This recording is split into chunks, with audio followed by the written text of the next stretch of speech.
everybody. Welcome. You are listening to the AdSkills Pro podcast. My name is Kate Buck, and today I'll be sitting down with two top ad buyers from AdSkills to share with you some of their best case studies.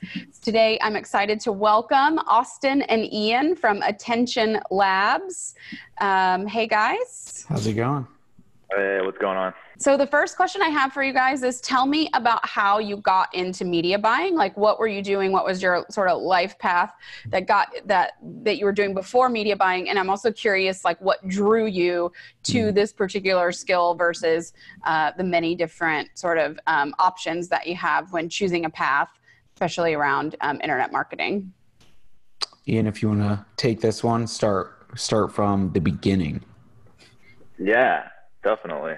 So the beginning. So Austin and my journey into media buying, the world of digital marketing kind of started while Austin was wrapping up a college career and I was wrapping up a military career. So I was looking to get out of the military and get into another industry.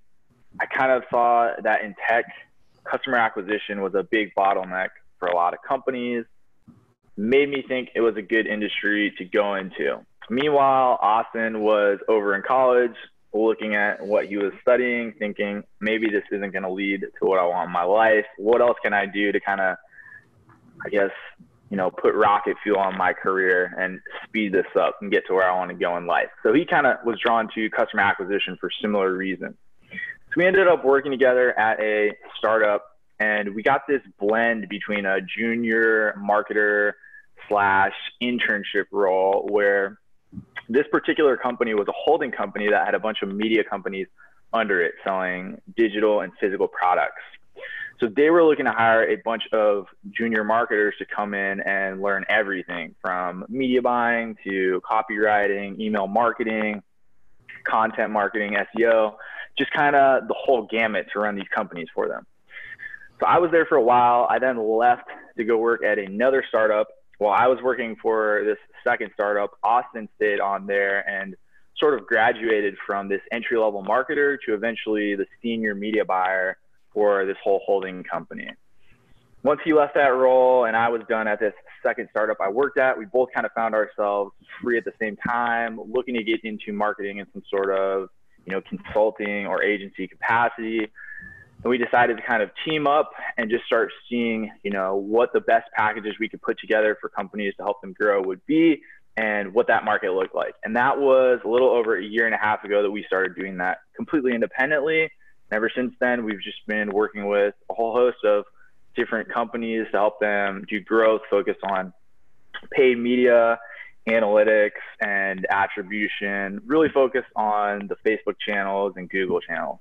That's really awesome. So I'm curious, so you have a military background and then, kind of studying in school, but what were the interests or what was the thing that said, it sounded like also when you were in this original company, in this internship, you had the opportunity to kind of learn about everything from email marketing to copywriting to probably, setting up landing pages and the whole tech aspects of all that. So what was it about media buying that became or that you saw that drew you in, the most? For me, it was just that it was a technical skill that was in the world of marketing. Media buying, if you know specific channels, is kind of like one of the hardest skills compared to, other things like more creative aspects of marketing. Yeah, I think it's a twofold thing, because when I approach the world and what you could do out of all possible things, there's not a lot of ways to reach a lot of people and get a specific message in front of them.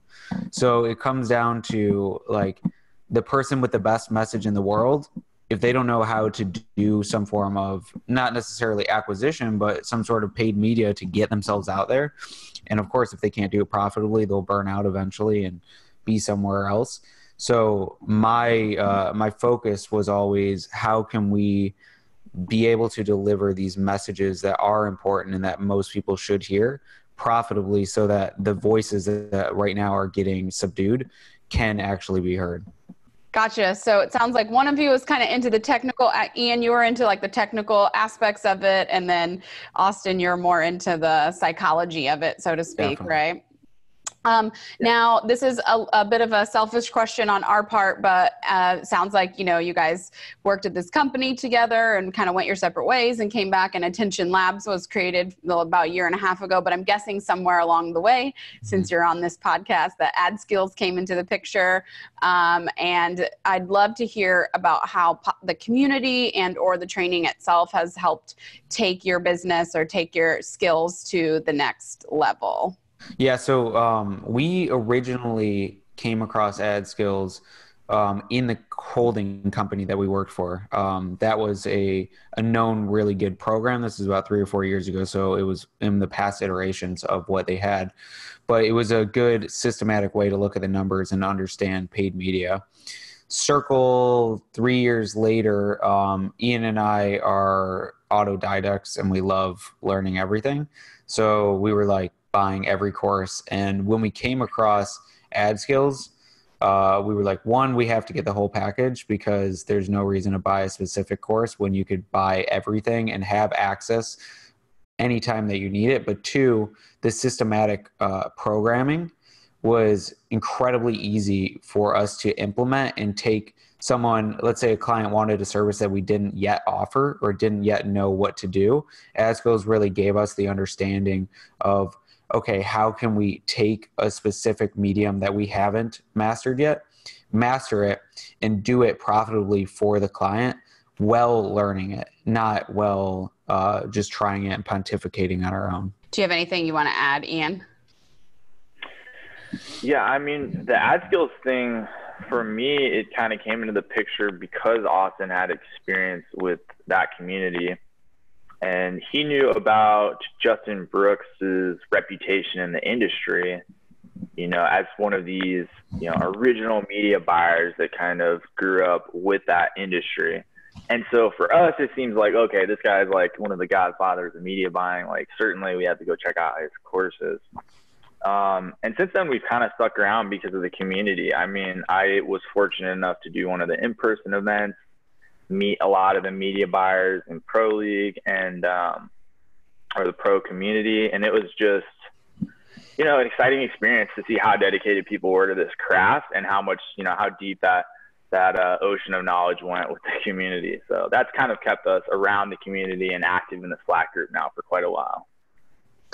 That's what I hear a lot, and I think it's really cool being in the community is seeing the wealth of knowledge and experience, like what the cumulative ad spend, historical lifetime ad spend of the AdSkills community is probably astronomical and really impressive. Yes. And everyone is so pretty generous with their knowledge and information. So yeah, I'm really glad to hear that. Now let's talk about you guys, because I hear that you have some brag-worthy campaigns, Facebook for sure, and then you also play, we use that generously, in Instagram and Google networks as well. But tell me about one of these, a couple of these campaigns, maybe at least one each or whatever of you. Tell us about some of your top campaigns that you want to share about.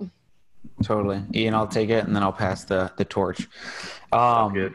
So yeah, I mean, when it comes to brag-worthy campaigns, now that we've been doing this for a long time, there's definitely a lot out there. Currently, I would say, some of our favorite things is anything that has a time element within it. So a lot of times Ian and I will work with companies who are running challenges, who are running some sort of promotional deal. That doesn't necessarily mean that they're actually discounting their offer, but instead that there's just a specific offer in a specific amount of time. And so with that, on Facebook, we often scale those to 14 to 20K a day. And during that period of time, it's still seeing the 2 to 3 ROAS profitability that it should be seeing as we target. But besides that, I mean, we like to take everything in a holistic approach, and we realize that the most important thing is making sure that your events are set up and you actually know what your creative is, and creative is targeted to the audience. If that is the case, then that is where we can make sure that, one, not only everything is profitable, but two, the analytics is showing proper data so we actually know what to do. Because a lot of people again, I love this word, pontificate on things, but there's no actual substance to what they're doing. Yeah. And I'll add on to that with the challenge campaigns, like Austin mentioned, the time components for some of these sale events or offers that different, various companies have. One of the things we've been experimenting with is building out different frameworks for, to get a little specific in like the fitness space, a fitness challenge, like a time, a specific time fitness challenge, whether it's like a few weeks challenge or a few days challenge, building out different frameworks for an entire sales section of an ad account where, we'll have basically, it's almost as if we were running two separate accounts, one for the normal ads and then one for our sale framework, and just iterating on that and using the same framework with small tweaks for different challenges so that we're kind of using the cumulative data on these, otherwise separate to continue to improve our offer, that specific sale offer type of framework. So that's been really exciting, and we've seen really good results doing that. So it sounds like you guys, if you're running these challenges, that your clients tend to be subject matter experts, like speaker, author, coach, somebody who has a message, probably an information product, maybe you've written a book, running webinars. So it is still like that very information type business. It doesn't, do you do e-commerce or any software as service, any other stuff, or you really play in this expert space? Yeah, we like to, again, this goes back to, I guess, the purpose of the reason that I started with ads, which is to get good messages out there, which plays into our ability to help both e-commerce, influencers, mainly the experts, and then SaaS, depending on what the company is and what the goal is with it. But we really like to just take the approach of, I guess, similar to how Warren Buffett likes to invest. Warren Buffett likes to only invest in things that he's going to actively use, and he only uses the things he invests in. We like to help companies that are products that we will actually use and that we would love to buy regardless of if we worked with them or not. So a lot of times that is e-commerce, and we work with a lot of e-commerce companies, but then a lot of times it's also influencers with just amazing courses that we would love to learn the course material. Gotcha. Very cool. Is there any one specific campaign that you want to share about with any kind of measurable results in terms of like, I don't know, ROI or acquisition, blah, blah, blah, anything like that? Anyone who wants to share about one of those? Yeah, I think one good one, especially because we're about to approach this era or this time, is a pre-Black Friday sale. So a lot of people are competing in the highest CPC time that there is. I mean, click-through rates go down depending on which medium you're on, but everything is a lot more expensive.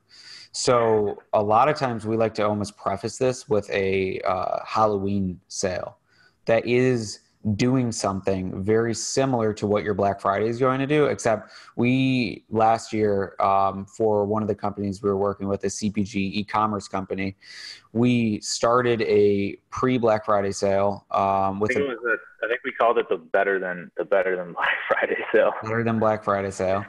And it was only about 30 or 40K ad spend, but it delivered a 6 ROAS during that period of time. And that was across cold and remarketing. So it was great to not only get people into the door so that we had more prospects for Black Friday. Granted, we had actually a less severe deal for Black Friday because we did this big sale before, but the numbers still showed on Black Friday. So it's just a great campaign to think about prior to the holidays and this period of really high CPMs that we're about to experience. Yeah. And for some context for that too, this wasn't something we came up with where we're like, oh, we're going to outsmart the market here. It actually happened because this particular company had a huge, just a series of events with their prior marketing team where it was so drastic that their board of investors had actually fired nearly the entire marketing team. They brought in a new CMO.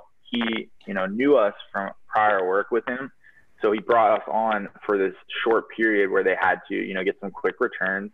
And just as a kind of company brainstorming exercise, people were like, what can we do? We don't have the funds to make it through traditional Black Friday sale period with those CPAs and bidding aggressively on Facebook. You know, what a lot of people do, bidding, you know, to just basically push people out of the market space for that period. And it was really surprising for us because we took the same framework a lot of marketers would use during that period. I believe it was very similar in terms of the scope and the structure of the campaigns we used and the duration. I believe ran it for 4 days. And it was just really exciting for us because we got the kind of results you'd expect to get, you know, if you were basically at the top of the marketplace pushing everyone else out of those different ad spots you were bidding for. So kind of like if we had been that company that had unlimited money to spend during that time, we got similar results, you know, obviously at a smaller scale because like Austin said, it was 30 or 40K ad spend, but just definitely something exciting that we now are moving forward are going to test during other sale periods where, you know, aggressive bids might push clients out of the marketplace. I'm glad that you shared that. It also really helped to clarify what you meant by like these sort of time restrictions. Challenge makes sense. And then this is like a 4-day push promo, whether it's on Black Friday or pre-Black Friday or a pre or whatever type sale. So I really appreciate that. That helps make a lot of sense. So if someone is, someone that's listening to this is like, yes, I'm doing a challenge, or I have a time sensitive or time restricted promo or, campaign that I want to run, you guys might be, or you guys are the people they want to reach out to at Attention Labs. Let every listeners know what's the best way. And do you have like should they go to your site? Is there a form? You know, what should they do to reach out? And are there any, and if there's any other specifics about the type of client, like qualification wise, that you're looking for, it'd be a good time to share those as well. Yeah. So the best place to reach us is probably just attentionlabs.com, just ATTNLABS.com. You can also reach out to me, Ian Lenny, on, you know, Facebook, LinkedIn, or Austin Floyd, same thing on Facebook or LinkedIn. Any of those ways to get in touch with us would be great. In terms of the clients we like to work with, I'm going to pass this back off to Austin. So typically we like to work with companies that are a base minimum, if they're in e-commerce, around $3 million a year. If they're influencers, because the margins are completely different, around $1 million or more a year. And really, if they've had some experience or tried paid traffic before, that is going to be the best way for us to know whether or not that we would be a good fit, because we really only want to work with companies that we know we can knock it out of the park, not like be some scamming agency who's like, oh, we'll work with you, and then a couple months later they're like, what the hell just what happened? Is there a process? Do you guys do like some kind of review or audit or roadmap first, and then we'll look at the implementation after that? What's the process look like? Exactly. So we'll jump on, run through the account, audit, give you a critical eye of what you could change immediately. And then from there, it's really about just developing the next 90-day plan and moving forward, starting immediately. We like to move fast, or as fast as anyone would like us to. Awesome. Well, all right, Austin, Ian, attentionlabs.com, ATTNlabs.com. Thank you guys for being here. If you've got a challenge funnel, if you're looking at your Black Friday, or what a great idea, your pre-Black Friday sale, then you're going to want to reach, I don't know when this is actually going to air. So, but those time sensitive, I'm going to make notes of that. The link will be somewhere on this page. If you're watching on YouTube, if you're listening, go to the AdSkills.com site for links, or just go to ATTNlabs.com. Thanks so much for being here, guys. This was fun and informational, and I hope to have you back to share some new case studies, maybe even like after the holidays or something. I can hear about how all your awesome holiday promos went. But thank you for being here. Thank you. Definitely. Thanks for having us. If you'd like to learn more about how to use paid traffic and analytics to scale your business, subscribe to the AdSkills channel so you'll be notified every time new content is released. If you'd like to learn more about the topic we just discussed, check out the related video we're posting right now.